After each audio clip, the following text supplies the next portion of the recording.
What's up tout le monde, aujourd'hui on se parle des chaussures et des accessoires pour la nouvelle saison.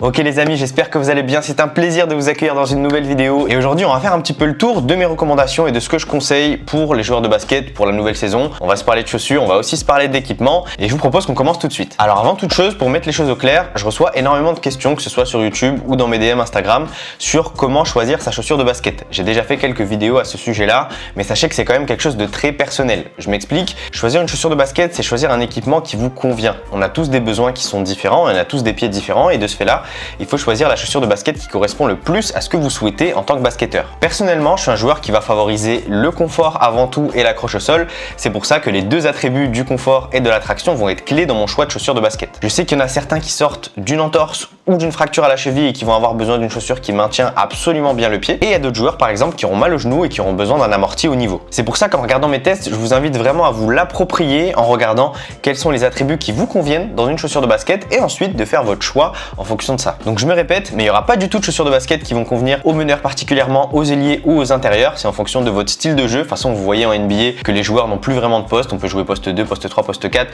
Il y a même des postes 5 qui portent des chaussures de meneur. Donc tout est plus ou moins en fonction des attributs techniques de la paire, comment vous la ressentez et ce que vous voulez sur le terrain. On peut passer tranquillement aux chaussures que je vous recommande pour la rentrée. Et on commence avec la Nike PG5 qui est l'une des chaussures les plus polyvalentes actuellement que vous pouvez acheter sur le marché. Elles sont proposées à 120 €.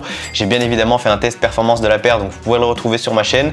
C'est une paire qui est disponible dans quasiment toutes les tailles. On a des coloris qui sont sortis sur le site Nike. Vous pourrez peut-être l'avoir en promo si vous êtes chanceux. Dans tous les cas, n'hésitez pas à me suivre sur Instagram. C'est généralement là où je partage les différentes baisses de prix et les promos chez les retailers français ou chez les grandes marques. Et pour information, la PG5 va convenir aux joueurs qui souhaitent absolument privilégier le confort dans leurs chaussures de basket. C'est une chaussure qui va pas apporter un retour d'énergie monstre. En revanche, la paire va compresser les chocs et va être très confortable sur le terrain. Un peu à l'image de Paul George, c'est une chaussure qui peut convenir à tout type de joueur et je vous la recommande fortement pour ceux qui souhaitent acheter une paire pour la rentrée. Donc bien évidemment, je vous mets les liens juste en dessous dans la description pour ceux qui souhaitent copier le modèle et vous pouvez voir sur le site Nike qu'il y a pas mal de coloris. On a du coloris bleu marine, on a du coloris multicolore, mais on a aussi du coloris très classique en noir et violet. Pour rappel, moi j'ai personnalisé ma PG5 et j'en suis complètement ravi. Le seul bémol au niveau de la paire, c'est que au niveau de la durabilité, c'est pas la meilleure paire que j'ai pu tester cette année.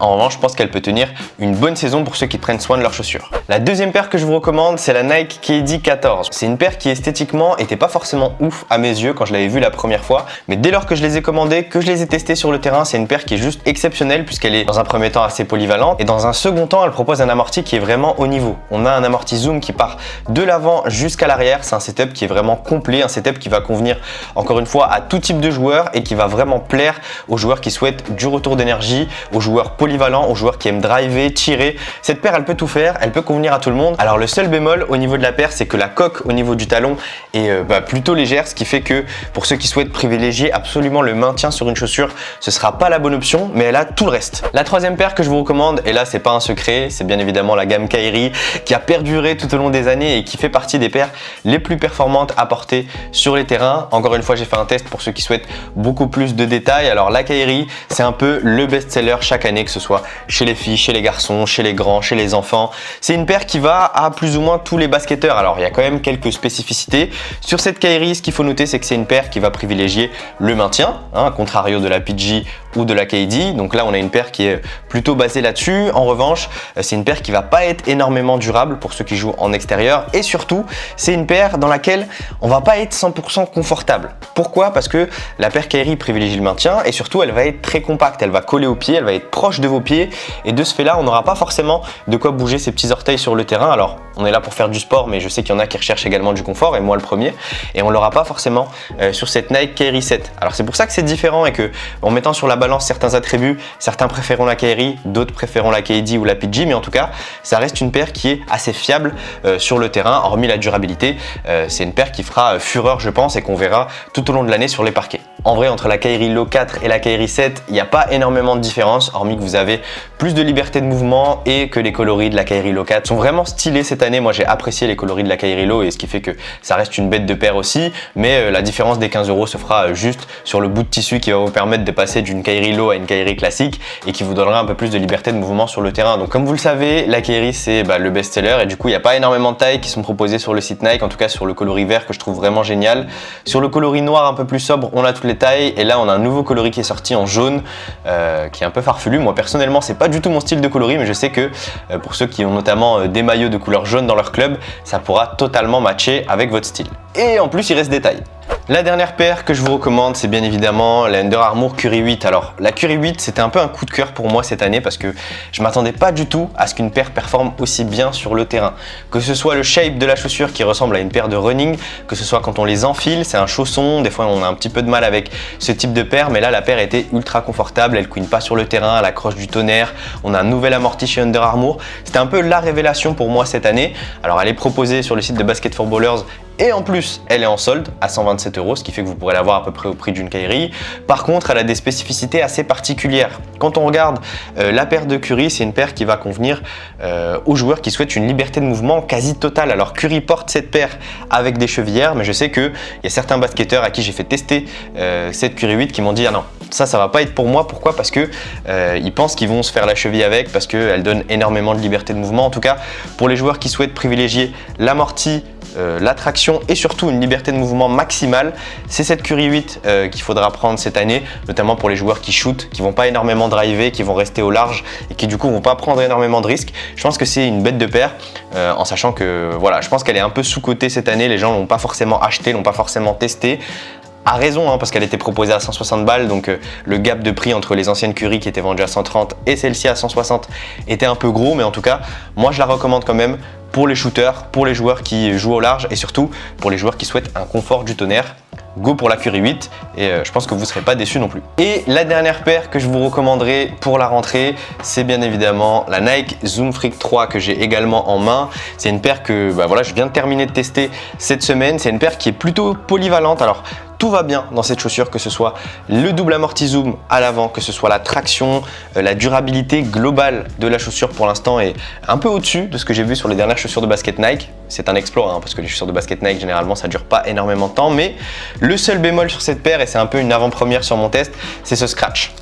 Ce scratch qui se ferme pas complètement, regardez, là la paire est vide, j'arrive à le fermer au max. En revanche, quand on a notre pied à l'intérieur de la chaussure, c'est impossible de fermer le scratch jusqu'au bout et on se retrouve avec un bout scratch qui est un peu à l'air libre, donc déjà c'est pas esthétique, et de deux on a un scratch qui se décolle tout le temps, un peu comme ce qu'on avait pu avoir sur la Kyrie 6.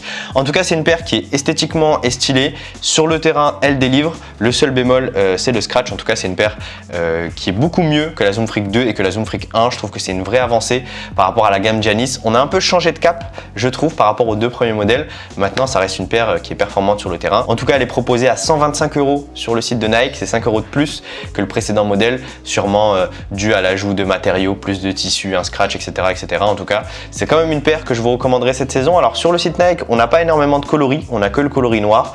Je verrai s'il n'y a pas d'autres coloris que je pourrais vous mettre juste en dessous dans la description. En tout cas, c'est une paire que je valide, sauf le scratch. Et enfin, avant de passer aux accessoires, aux sacs à dos, chaussettes, etc., etc., il y avait une paire qui m'intriguait, que je trouvais vraiment stylée. C'était la Puma Nitro Fusion Spectra qui est disponible sur le site Basket for Ballers, que je vais sûrement commander. Alors, je pourrais pas vous donner énormément d'avis sur cette paire. Tout ce que je sais, c'est qu'elle est proposée à 130 €. Esthétiquement, elle est assez avantageuse parce que je trouve la paire ultra stylée. Je vais sûrement la commander, faire un unboxing, faire un test. C'est une paire que je trouve vraiment bien. Alors pour ceux qui l'ont déjà testé, n'hésitez pas à me donner vos avis juste en dessous dans les commentaires. En tout cas, sur le terrain, généralement, la plupart des joueurs portent du Nike comme en NBA. Et le fait d'avoir une petite Puma qui sort un peu des fagots, qui est stylée, je trouve que c'est un bête de move qu'un joueur peut faire dans une équipe parce qu'au final, tu portes un modèle un peu différent des autres. C'est pas des Kyrie, des KD, blablabla. Là, on a un vrai modèle un peu différenciant avec du rouge, avec du blanc. Donc voilà, c'est peut-être une bonne option à prendre cette année. Pour ceux qui souhaitent prendre le risque, n'hésitez pas à la COP. En tout cas, moi, j'essaierai de proposer un test courant septembre ou début octobre sur cette Puma Nitro et je vous donnerai mon avis un petit peu sur la paire. En tout cas, je la trouve vraiment stylée. Donc voilà, on a vu les 5 paires que je vous recommande pour la rentrée, des paires que j'ai testées, des paires qui sont approuvées par Rookix. Vous allez me dire qu'il n'y a pas énormément de paires Adidas, c'est normal parce que déjà dans un premier temps, Adidas m'a pas envoyé de paires et j'ai pas forcément commandé. On m'a demandé énormément de choses autour de la Adidas DM7 et on a vu des premiers visuels de la DM8 8 qui sont sortis, donc je pense qu'on fera directement le test de la DM8. Pour ceux qui vont parler de la Harden 5, sachez que c'est un modèle que j'ai pas forcément apprécié et donc que je recommanderais pas forcément à tout le monde. Au niveau des accessoires, on va faire vite, on va faire bref. Je vous mets à l'écran le sac à dos Nike Elite Pro. Alors c'est un peu la suite du Nike Oops Elite que j'avais proposé en vidéo, que j'avais testé, et donc c'est généralement des sacs qui fonctionnent bien, des sacs qui sont fonctionnels, c'est-à-dire vous pouvez mettre vos chaussures dans un compartiment, votre bouteille d'eau, vos habits sales, vos habits propres, tout dans un même sac. Il y en a qui portent ce sac à l'école notamment, mais moi je le trouve vraiment stylé. En plus avec les petites bretelles avec de l'air Nike Elite, on peut fermer le sac. Là on peut plus le fermer en haut, je pense qu'on peut le fermer que en bas. Actuellement peut-être le meilleur sac qu'on peut avoir au basket. J'ai vu qu'il y avait une gamme Zion chez Basket for Ballers. Voilà, c'est pareil, un sac à dos quasiment la même chose, sauf que c'est brandé Jordan et Zion. Par contre, il est à 85 €, donc c'est peut-être un peu cher. En tout cas, le best-seller et le sac qui plaît le plus aux basketteurs, ça reste le Nike Elite Pro à 55 €. C'est un prix qui est assez intéressant, 5 € de moins que l'ancienne édition. Donc n'hésitez pas à en profiter. Dans tous les cas, je vous mettrai le lien juste en dessous dans la description. Une fois qu'on a nos chaussures, une fois qu'on a notre sac, et ben, il y a aussi les équipements avec notamment les collants. Et j'ai trouvé sur le site de Basket for Ballers des collants Jordan qui sont moins chers que les collants Nike, alors que c'est quasiment la même chose, hein, c'est la même boîte, qui sont à 34,90 €. Alors, je vous avoue que ça fait un peu mal de mettre 35 balles sur un collant, mais on sait que ça apporte plus ou moins du style sur le terrain, que ce soit en noir mais aussi en blanc. Après, si vous voulez que je vous dise, pour moi le meilleur rapport qualité-prix, ça va être les collants Tarmac. Pourquoi? Parce que c'est les prix les moins chers du marché. La collection NBA est proposée entre 20 et 25 €. 20 € pour les modèles enfants, donc filles et garçons, et 25 € pour les modèles adultes. Ce qui fait qu'aujourd'hui, c'est les mieux positionnés d'un point de vue prix, et surtout, moi qui les ai testés, c'est des collants qui sont classiques et qui en fait conviennent parfaitement à une utilisation quotidienne sur les terrains. Donc moi, ce que je vous recommanderais, bien évidemment, c'est de partir sur les collants Tarmac puisque c'est les moins chers. Bien évidemment, il y aura le même débat au niveau des chaussettes. 8 € le lot de 2 paires, ça défie toute concurrence. Sauf que là, on n'aura pas de logo Nike, on n'aura pas de logo NBA. C'est vraiment à vous de voir en fonction de ce que vous voulez. Personnellement, ça me dérange pas et je porte tous les jours des chaussettes Tarmac pour aller jouer sur le terrain parce qu'avoir un logo, c'est pas forcément un truc qui va me plaire plus qu'autre chose. En tout cas, 8 balles le lot de 2 paires, c'est peut-être économiser de l'argent pour s'acheter une paire un peu plus chère derrière. Je vous ai fait une petite sélection. La première, c'est la chaussette de Giannis, donc avec le petit logo Freak. Encore une fois, c'est une petite chaussette qui vous permet de vous démarquer du swoosh classique. Il y a aussi de la paire Jordan, pack de 3. Moi, c'est ce que généralement j'achetais avant chaque saison. J'achetais un pack de 3 en blanc et un pack de 3 en noir, histoire de pouvoir être cool pour les entraînements, cool pour les matchs. Le blanc et le noir, ça va avec à peu près toutes les couleurs. J'ai un peu plus de mal avec le noir, le blanc et le rouge. Je sais pas pourquoi, mais en tout cas, généralement, je prends toujours des chaussettes en noir et des chaussettes en blanc. Je vous avoue qu'avant, je les achetais peut-être aux alentours de 12-15 €. Là, je trouve que le prix a monté. C'est peut-être parce que c'est un nouveau modèle qui vient de sortir. En tout cas, pour moi, on n'a pas révolutionné l'eau chaude avec ces chaussettes. Généralement, c'est du coton et du polyester. Vous pouvez retrouver aussi du style un peu bas pour ceux qui n'aiment pas les trop grosses chaussettes chez Nike. Par contre, je sais pas s'il reste du stock. Il reste du stock sur les 3 couleurs, mais sur le blanc et le noir, c'est épuisé. De toute façon, vous savez, ça part tellement vite ce type de chaussettes. De toute façon, vous pourrez les trouver dans tous les cas chez Nike ou chez B4B. Pour les plus jeunes et ceux qui n'ont toujours pas acheté leur sac d'école, de plus en plus maintenant, les revendeurs français commencent à vendre des sacs à dos spécifiques pour l'école. Là, on n'est pas du tout pour une pratique du basket, c'est plutôt tu mets ta trousse, tes cahiers et tu vas avec en cours. 44,90 €. Moi, avant, je portais des sacs Eastpak. Je sais pas si c'est encore au même niveau, mais dans tous les cas, voilà, il est en rose et en noir, en bleu marine également. Donc voilà, ça peut toujours être une option pour aller en cours. Je sais pas s'ils fournissent la trousse avec. En tout cas, moi, ce que je sais, c'est que ça passe bien. Le bleu marine, en vrai, c'est peut-être la meilleure couleur. Ça me fait penser aux couleurs de l'équipe de France. Mais dans tous les cas, pour ceux qui n'ont pas de sac à dos, c'est toujours une bonne option. Et enfin, ça c'est un peu le Blair ultime, c'est les chaussettes Nike Elite avec le logo NBA. Alors comme vous avez vu juste avant, on payait 17,90 € les packs de 3 chaussettes. Là, c'est une paire de chaussettes au prix de 15,90 €. Sauf que là, vous avez le logo NBA, vous êtes brandé NBA. Donc voilà, c'est toujours bien de pouvoir mettre peut-être une fois par semaine ces chaussettes pour le match notamment. Ça permet d'avoir du flow et surtout le logo NBA. Maintenant, je trouve que ça reste quand même assez cher. Personnellement, j'avais une paire comme ça en noir et je sais même pas si elles avaient duré hyper longtemps, hein. Je crois qu'elles sont limite KO là, ça fait 2 ans que je les ai, mais bon, 2 ans 15,90 en vrai ça va, mais voilà, ça reste quand même 15 balles la paire de chaussettes et on a toujours des fois un petit peu du mal à dépenser là-dessus. Donc voilà les amis, j'espère que ça vous a fait plaisir. Comme d'habitude, n'hésitez pas à liker la vidéo, à vous abonner à la chaîne si vous êtes nouveau. Voilà, c'est toujours cool de vous proposer ce type de vidéo, de vous conseiller, de vous aider dans vos achats de chaussures de basket. N'hésitez pas à aller me suivre sur Instagram également, c'est là où je suis le plus actif, où je vous partage les promos, les bons plans, etc. Donc voilà, prenez soin de vous, on se dit à très vite. Bang!